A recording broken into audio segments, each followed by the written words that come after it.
Hey everyone, welcome back to this channel. So this is the last part of financial management. कल हम लोगों ने पढ़ा था about fixed capital. आज डिस्कस करते हैं वर्किंग कैपिटल के बारे में और चैप्टर को जल्दी से कंप्लीट कर लेते हैं. तो आ जाओ यार, जल्दी से हम लोग इस वीडियो को स्टार्ट करते हैं. चलो सबसे पहले समझते हैं कि वर्किंग कैपिटल है क्या. ये ऑल्दो मैंने प्रीवियस वीडियो में बताया था. एक कंपनी को बनाने में दो टाइप्स की कैपिटल यूज़ होती है, फिक्स्ड कैपिटल और working capital.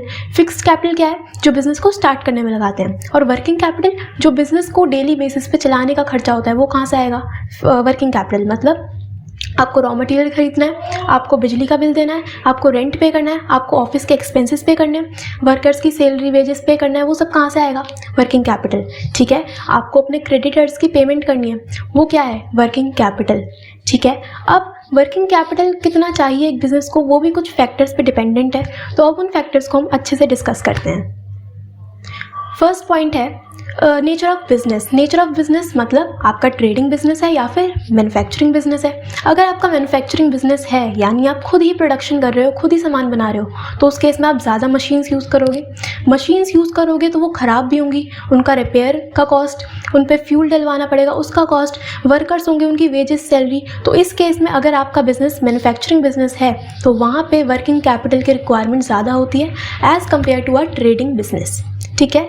Next is scale of operations. मतलब अगर आपका बिजनेस लार्ज स्केल पे आप बिजनेस कर रहे हो तो उस केस में आप ज़्यादा प्रोडक्शन करोगे, ज़्यादा आपको एम्प्लॉयज़ चाहिए होंगे, इन्वेंट्री ज़्यादा मेंटेन करोगे क्योंकि सेल आप ज़्यादा करोगे ना. तो उस केस में इन्वेंट्री को मेंटेन करने का खर्चा, अपने वर्कर्स को सैलरी दोगे उसका खर्चा, तो वहाँ पे वर्किंग कैपिटल ज़्यादा चाहिए होती है as compare to a business which is operating at a small scale.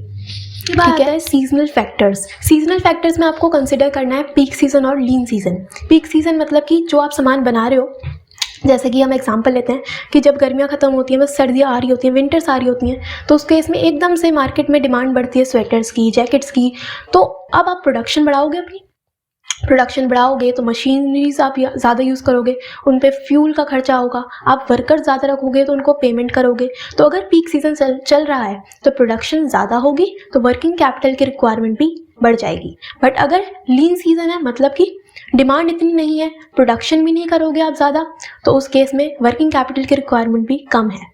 ठीक है. के बाद आता है बिजनेस साइकिल. बिजनेस साइकिल यानी कि वही बूम पीरियड और डिप्रेशन पीरियड. तो अगर बूम चल रहा है मार्केट में, तो यानी कि मार्केट बहुत अच्छी चल रही है, बहुत अच्छे से सभी बिजनेस ग्रो होंगे, तो प्रोडक्शन ज़्यादा होगी, सप्लाई ज़्यादा होगी, डिमांड ज़्यादा है, तो उस केस में वर्किंग कैपिटल ज़्यादा चाहिए होगी. बट अगर डिप्रेशन पीरियड चल रहा है, मार्केट बहुत डाउन है, तो वहाँ पे ना तो डिमांड होगी, ना ही सप्लाई होगी, प्रोडक्शन भी नहीं होगी इतनी, तो वर्किंग कैपिटल भी आपको कम चाहिए होगा. क्लियर बात है. Availability of raw material. इसका मतलब क्या है कि अगर आपको लगता है कि फ्यूचर में जब भी हमें रॉ मटेरियल की ज़रूरत होगी और आपको बहुत आसानी से रॉ मटेरियल मिल जाएगा मार्केट से, तो आपको अभी करंटली इन्वेंट्री मेंटेन करने की नीड नहीं होगी. अब जब आपको इन्वेंट्री ही नहीं मेंटेन करनी, तो वेयर हाउसिंग का खर्चा बच जाएगा, तो वर्किंग कैपिटल कम चाहिए होगा. बट अगर आपको लगता है कि अगर इन फ्यूचर जब भी हमें रॉ मटेरियल चाहिए होगा और हमें रॉ मटेरियल अच्छे से इजीली अवेलेबल नहीं होगा, तो आपको अभी स्टॉक मेंटेन करना पड़ेगा, अभी इन्वेंट्री मेंटेन करनी पड़ेगी, जिसमें खर्चा आता है, तो इसलिए वर्किंग कैपिटल ज़्यादा चाहिए. ठीक है. अगर बहुत इजीली अवेलेबल है रॉ मटेरियल तो वर्किंग कैपिटल कम चाहिए होगा. बट अगर इजीली अवेलेबल नहीं है तो वहाँ पे वर्किंग कैपिटल की नीड ज़्यादा होगी. ओके. Then growth prospects. अगर आपको लगता है आपका बिजनेस में फ्यूचर में बिजनेस ग्रो हो सकता है, तो आपका सेल्स बढ़ेगा, जितने एम्प्लॉयज़ हैं, एम्प्लॉयज़ का basically number of employees increase होंगे. तो ग्रोथ अगर देखने को मिल रही है तो आप ज़्यादा प्रोडक्शन करोगे, ज़्यादा पेमेंट करोगे अपने वर्कर्स को, तो वहाँ पे वर्किंग कैपिटल भी ज़्यादा चाहिए होगा. ठीक है. इसके बाद level of competition. Level of competition मतलब अगर आपको लगता है कि मार्केट में बहुत कंपटीशन है, ठीक है, तो आप ज़्यादा प्रोडक्शन करोगे ताकि लोग आपसे ही सामान खरीदें, अदरवाइज वो किसी दूसरे बिजनेस के पास चले जाएंगे सामान खरीदने. तो अगर कंपटीशन ज़्यादा है तो आपको मार्केट में सर्वाइव करने के लिए प्रोडक्शन ज़्यादा करनी पड़ेगी, ज़्यादा सेल करनी पड़ेगी, जिसमें वर्किंग कैपिटल ज़्यादा चाहिए होता है. ठीक है. बट अगर कंपटीशन ऐसा कुछ है ही नहीं, आप ही अकेले बिजनेस मार्केट में, तो वर्किंग कैपिटल की रिक्वायरमेंट भी कम है. क्लियर. इसके बाद इन्फ्लेशन. इन्फ्लेशन मतलब महंगाई, कि मार्केट में जितने भी सामान है उसका एकदम से प्राइस बढ़ जाए. तो अगर ऐसा होगा तो रॉ मटेरियल का प्राइस भी बढ़ जाएगा, आपको रॉ मटेरियल ज़्यादा का पड़ेगा, महंगा हो जाएगा, तो वहाँ पे आपको ज़्यादा पैसा लगाना पड़ेगा, तो वर्किंग कैपिटल ज़्यादा चाहिए. बट अगर इन्फ्लेशन नहीं है तो उस केस में आपको सब कुछ बहुत नॉर्मल रेट्स पे मिल जाएगा, तो वर्किंग कैपिटल की नीड भी कम होगी। ओके इसके बाद जो नेक्स्ट पॉइंट है दैट इज प्रोडक्शन साइकिल, बहुत इंपॉर्टेंट है। इससे पहले समझते हैं कि ऑपरेटिंग साइकिल क्या है। देखो ऑपरेटिंग साइकिल का मतलब क्या है कि आप जब बिजनेस में पैसे लगाते हो तो वो कितने टाइम में घूम के आपके पास वापस आ रहा है। मतलब पहले आपने कैश से रॉ मटेरियल परचेज किया, फिर रॉ मटेरियल से आपने सेमी फिनिश गुड्स बनाए, फिर फिनिश गुड्स बनाए, फिर जब आपने सामान बना लिया फिर उसे सेल करोगे तो पैसा आएगा, और कुछ सेल्स आपने क्रेडिट पे की होंगी। तो जब डेटर से ही पैसा आ जाएगा, यानी कि पैसा लगाने से लेके कितने टाइम में वापस आ रहा है, वो होती है आपकी ऑपरेटिंग साइकिल। ठीक है, प्रोडक्शन साइकिल क्या है? प्रोडक्शन साइकिल ऑपरेटिंग साइकिल का ही एक पार्ट है। जब हमने प्रोडक्शन करा, यानी कि रॉ मटेरियल से हमने सेमी फिनिश गुड्स बनाए, फिर वहाँ से फिनिश गुड्स बनाए, तो वो है प्रोडक्शन साइकिल।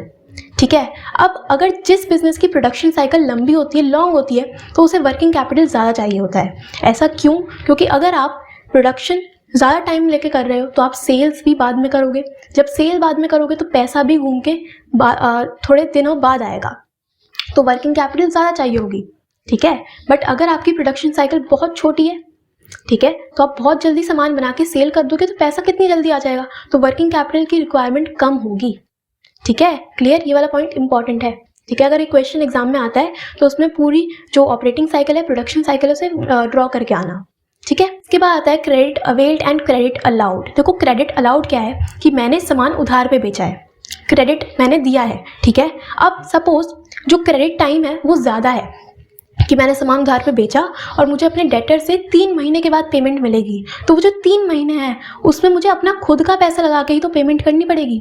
भाई एम्प्लॉयज़ की सैलरी, वेजेस तो देनी है, रेंट देना है, इलेक्ट्रिसिटी चार्जेस पे करने हैं, तो उसके लिए वर्किंग कैपिटल चाहिए होगी जो कि मुझे अपने पास से खुद से लगाना पड़ेगा।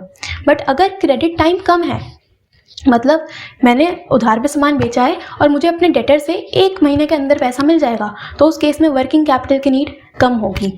ओके इसके बाद आता है क्रेडिट अवेल्ड। इसका मतलब क्या है कि अब मैंने सामान उधार पे खरीदा है, मुझे क्रेडिट मिला है, तो उस केस में अभी अगर मुझे सामान उधार पे मिल गया है तो अभी मुझे करंटली तो पेमेंट करनी नहीं है उस सामान की, उन गुड्स की, तो इसलिए इस केस में वर्किंग कैपिटल की नीड कम होगी। बट अगर मुझे सामान उधार पे नहीं मिल पाएगा तो मुझे इमीडिएटली पेमेंट करनी पड़ेगी कैश में, जिसकी वजह से वर्किंग कैपिटल की जो नीड है वो बढ़ जाएगी। क्लियर? ये दोनों पॉइंट समझ में आए? इंपॉर्टेंट है ये। बस यही कुछ पॉइंट्स थे जो हमें डिस्कस करने थे एंड होपफुली आप लोगों को समझ में आ गए होंगे। इसी के साथ हमारा चैप्टर फाइनेंशियल मैनेजमेंट कंप्लीट हो जाता है, तो आई होप आप लोगों को पूरा चैप्टर अच्छे से समझ में आ गया होगा। इन्हीं वीडियोज़ को एक बार फिर से देखना, रिविजन भी हो जाएगी और चैप्टर भी क्लियर हो जाएगा। अब नेक्स्ट वीडियो में कोई और नेक्स्ट चैप्टर हम लोग डिस्कस करते हैं, और आज के लिए इतना ही रखते हैं। आप इसको अच्छे से प्रिपेयर करके चलो और मिलते हैं हम नेक्स्ट वीडियो में। Stay happy, stay connected. Thank you so much.